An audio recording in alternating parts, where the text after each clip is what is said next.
নমস্কার। আপনারা তো ডিম অনেক খেয়েছেন, অনেকভাবেই খেয়েছেন, একবার এইভাবে খেয়ে দেখবেন।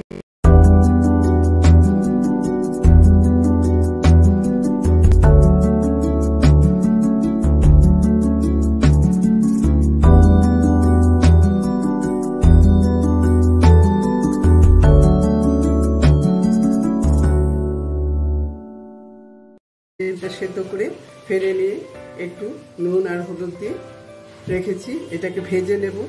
এ হাফ করে দিলে পরে ডিমের টেস্টটা তরকারিতে আসে।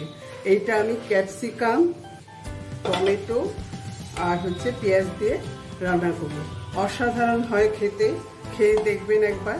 এটা লুচি, রুটি, পরোটা, পোলাও, ফ্রাইড রাইস সব কিছুর সাথেই চলে, দারুণ লাগে।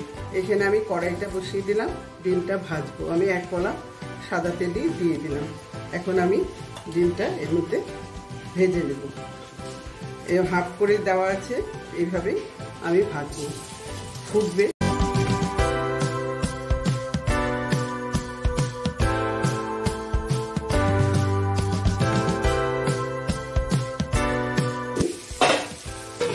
এবার একটা ঢাকা দিয়ে বাড়িয়ে দেবো, তাহলে ফুটলে ডিমটা আমার সুন্দর ব্রাউন কালার করে ভাজা হয়ে গেছে। এবার আমি নামিয়ে তরকারিটা বসিয়ে দেবো।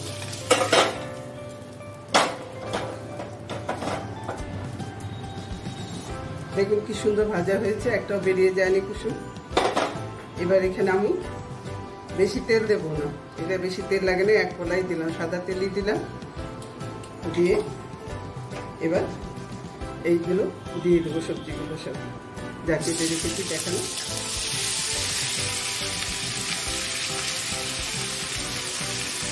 এখানে আমি পরিমাণ মতো নুন দেবো, ডিমের মধ্যে নুন দেওয়া আছে, এখানে 1 টিস্পুন আমি নুন দিয়ে দিলাম।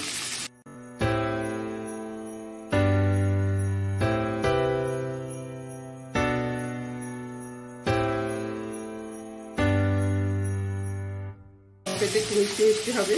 এখানে আমি 1 টিস্পুন কেন, এই 2 টিস্পুন আমি চিনি দিয়ে দিলাম।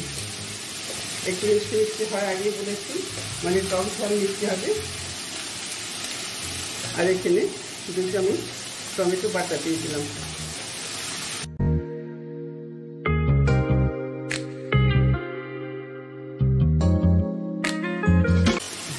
এখানে ছোট চামচে 2 চামচ লঙ্কার গুঁড়ো, এটা ঝাল লঙ্কা, মানে এটা ঝালও হবে, মানে খাট্টা মিঠা হবে। তরকারিটা খুবই ভালো লাগে খেতে, সেই দেখবে, আশা করি খুব ভালো লাগবে। হাফ টিস্পুন আমি হলুদের গুঁড়ো দিয়ে দিলাম।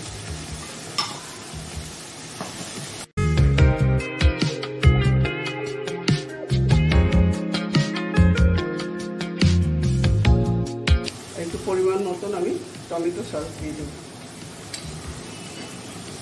এই 1 টিস্পুনের মতন আমি টমেটো সস দিয়ে দিলাম। এভাবে কষবে এখন।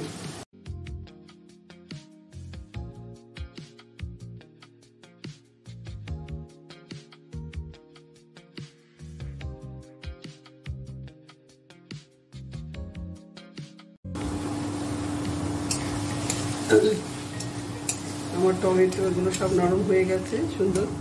ক্যাপসিকামও নরম হয়ে গেছে, সব পেঁয়াজ টিয়াজ। এবার আমি গরম জলটা দিয়ে দেব। গরম জলটা দিয়ে ডিমগুলো সাজিয়ে দিয়ে দেবো। তারপর আঁচটা কমিয়ে দেবো, ডিমের স্বাদ আসবে। আর কিছু এর মধ্যে পড়বে না। তারপর বেশ একটু টেস্টটা ঠিক মতো দেখে নেবেন, নুন মিষ্টি, তারপর বসালে হয়ে যাবে। এবার আমি গরম জলটা দিয়ে দিচ্ছি।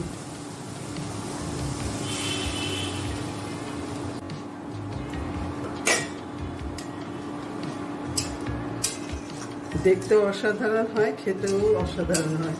যারা একটু টক ঝাল মিষ্টি পছন্দ করেন তাদের তো খুবই ভালো লাগবে। যারা মিষ্টি পছন্দ করেন না তাদের অবশ্য অতটা ভালো লাগবে না। এভাবে এখন আমি ডিমগুলো সাজিয়ে দেব। এইভাবেই পেতে রাখবো, তাহলে কুকুরগুলো বেরোবে না।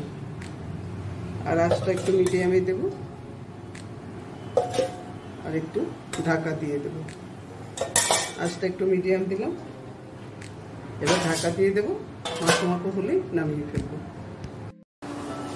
এবার আমার তরকারিটা হয়ে গেছে, দেখুন কি সুন্দর কালার হয়েছে, আশা করি খুব ভালো লাগবে, আপনারা খেয়ে দেখবেন। যদি ভালো লাগে তাহলে আমার চ্যানেলে লাইক করবেন, শেয়ার করবেন, সাবস্ক্রাইব করবেন। দেখুন ডিমগুলো একটাও কুসুম বেরিয়ে যায়নি। এইভাবে খেয়ে দেখবেন, খুব ভালো লাগে।